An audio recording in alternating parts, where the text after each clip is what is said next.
tell us a little bit about your character and the situation that he finds Sure. himself in? So the general situation is it's set in the city of Atlanta. There's this deadly epidemic that breaks out there that, to such an extent, it's so deadly. It leaves the powers that be no choice but to enforce this massive citywide quarantine. So a huge part of the city is sectioned off, and it leaves people inside and outside the quarantine, sort of tearing loved ones apart, putting people together that may or may not get on, or they build relationships or destroys relationships, basically.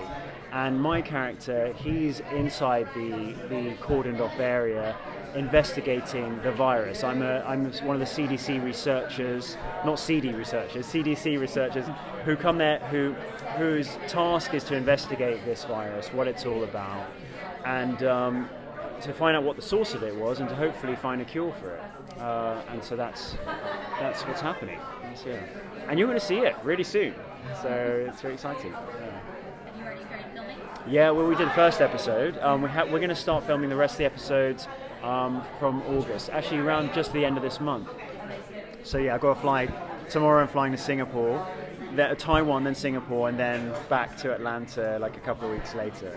So I don't know what time it is right now in my head. Yeah. Why am I here? Oh, why? Yeah. So when you're presented with a script like this for Containment, Yeah. how much of the full story or where it's going to go do you know or you've given? Well, it's based on a Belgian series, Cordon.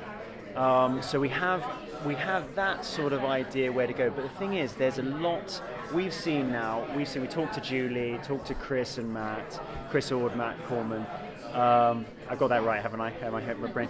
We talked to them. They've given us an idea of what's happening. But what you'll see in the pilot, in the first episode, it plants a lot of seeds as to where it can go.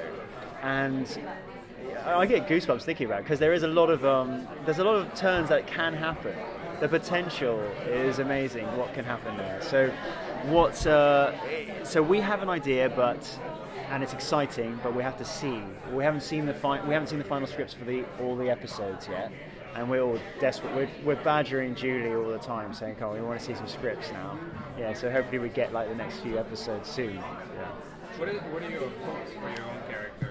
To survive, because that's the thing. Something like this, it's no one's safe, is it? There's a virus. It's a very real thing. We talk to a lot of like CDC members, and then other emergency services within Atlanta PD, within other places, just to make sure it's real. And if someone sneezes on you, you pick up something, someone has blown their nose, touched something else, you can be infected. And with this virus, it's a very serious thing, and it's a potentially fatal virus. So none of us are safe. My goal is to try and investigate. So my character trying to find out what the source is and survive throughout for the 20 seasons we're going to do. Yep. I said it. Exclusive. Signed on. Can you talk about how paranoia plays into this? I mean, those people, even on the other side of the walls, must be, worried and crazy, and how that affects them. Well, that's the interesting thing. It's not just the people who's trapped inside this cordoned off area. That's just designated by, this first street is safe, second street isn't, and then you're all trapped inside, and your family members aren't, maybe. The people outside, what they do investigate in this series is not just the virus spreading itself, but how the media also disseminates things. Just all this now, things going viral, etc. That's the terminology is used because that's how things are disseminated. So outside, you're hearing all this stuff. What's true? What's not true? And it brings this fever pitch, another analogy to illness, to a head. And what can happen? People can get violent. Human beings can become monsters in real life. You don't need to have zombies or whatever, or vampires, but they're fun as well. Yes, you never know. Season 20, maybe. Maybe we'll get to a zombie stage by then. In the prequel. Or ghosts, yeah, prequel, yeah, maybe, and then superheroes.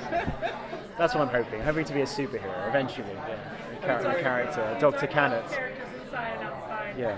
Does your character have family outside? Do you have relationships inside? There's definitely relationships outside as well as in. Some new relationships are formed with my character inside, you'll see going on the series. You'll not, tidbits are planted in the first episode, but you'll see throughout. And then I certainly have a relationship with Claudia Black's character, Sabine Lommers, Dr. Lommers, because she's high up in the government ranks, and I'm reporting to her what's going on. I make the initial call. This isn't really a spoiler. I make the initial call to enforce this quarantine, and she has to go and action it. And so after my recommendation of it, sort of like general surgeon, kind of surgeon general, not general surgeon. Time, jet lag, everything. So that's the initial relationship that you'll see, that connector there between my character. It's between me and Dr. Lommers. So Dr. Cannett and Dr. Lommers, Claudia Black's character.